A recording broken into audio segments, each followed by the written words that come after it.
৬ বছরের বিবাহিত জীবনের ইতি টানতে রজনী তার হাজব্যান্ডকে বলল, আমি ডিভোর্স চাই আদনান। আদনান বিরক্ত ভাব নিয়ে বলল, এখন এসব মজা করার সময় না। আমি আবার বললাম, এই সম্পর্ক টেনে নেওয়া আমার পক্ষে সম্ভব না। আমি মুক্তি চাই। আদনান আমার চুলের মুঠি শক্ত করে ধরে বললেন, খুব বুলি ফুটেছে তোর, আর একটাও বাজে কথা না বলে ঘুমা।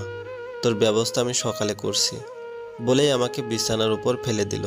ভাবছেন কত খারাপ মেয়ে হলে নিজের হাজব্যান্ডের কাছে ডিভোর্স চাইতে পারে? আচ্ছা, এটা না ভেবে এটাও তো ভাবতে পারেন কোন পরিস্থিতিতে একটা মেয়ে তার ৬ বছরের সংসার জীবনে ইতি টানতে চায়। কিন্তু আফসোস, এই বিষয় কি জানেন? এটা কেউ জানতে চাইবে না। একটা মেয়ে কতটা অসহায় হলে ডিভোর্সের কথা বলে। আমার নাম রজনী, মা বাবা নেই, অনাথ, দূর সম্পর্কে এক মামা মামির কাছে বড় হওয়া। তাদের ছেলে মেয়ে ছিল না, আদরে বড় হয়েছি। জীবনটা এলোমেলো হয়ে যায় বাবার মৃত্যুর পর।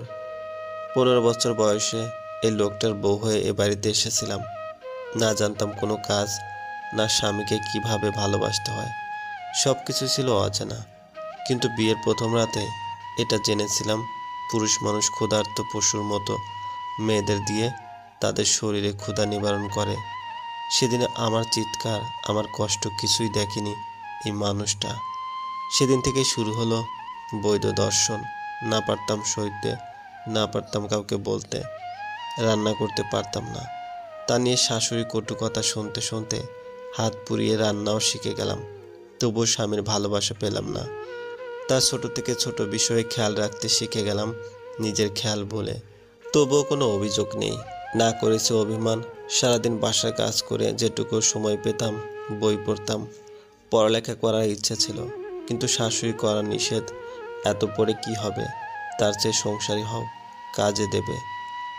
এত কিছু করেও স্বামীর মন পেলাম না। কখনো মনে হয় না প্রয়োজন ছাড়া আমার সাথে দুটো কথা বলেছে, না কখনো মুখ ফুটে আমার প্রশংসা করেছে। আশেপাশে ভাবিদের কাছে শুনতাম তাদের জামাইরা তাদের নিয়ে ঘুরতে যায়, এটা কিনে দেয়, ওটা কিনে দেয়। কিন্তু এই মানুষটা আজ পর্যন্ত আমার জন্য একটা চকলেটও এনে দেয়নি।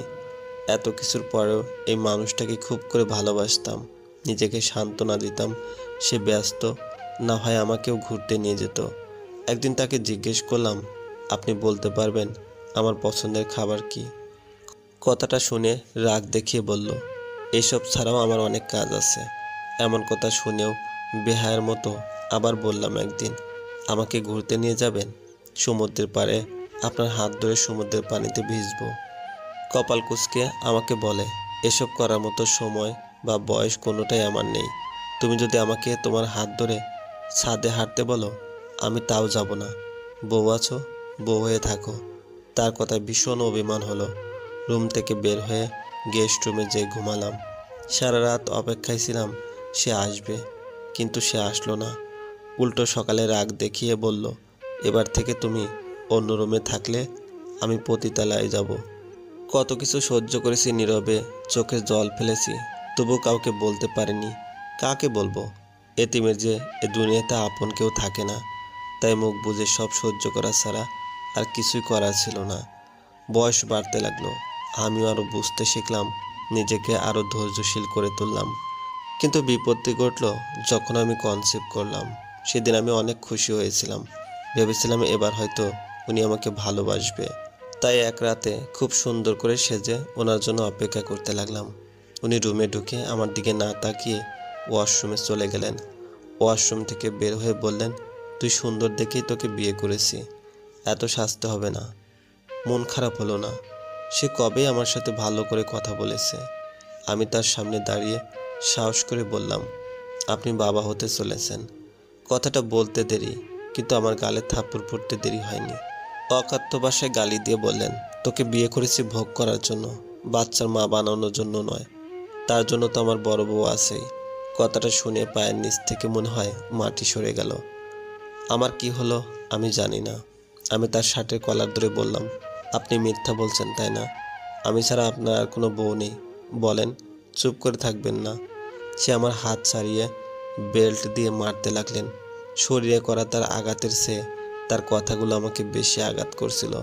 মারতে মারতে বলল, কালকের মধ্যেই বাচ্চা নষ্ট করে ফেলবি। তোকে বিয়ে করেছি আমার মায়ের দেখাশোনা করার জন্য। আমি যে তোর কাছে আসি এটাই বেশি।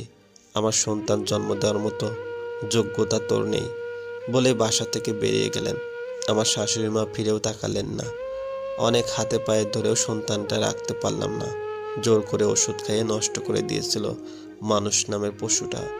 এত কিছু সহ্য করেও পড়েছিলাম, কিন্তু আর পারলাম না। দেওয়ালে পিঠ ঠেকে গেছে, আর সম্ভব না।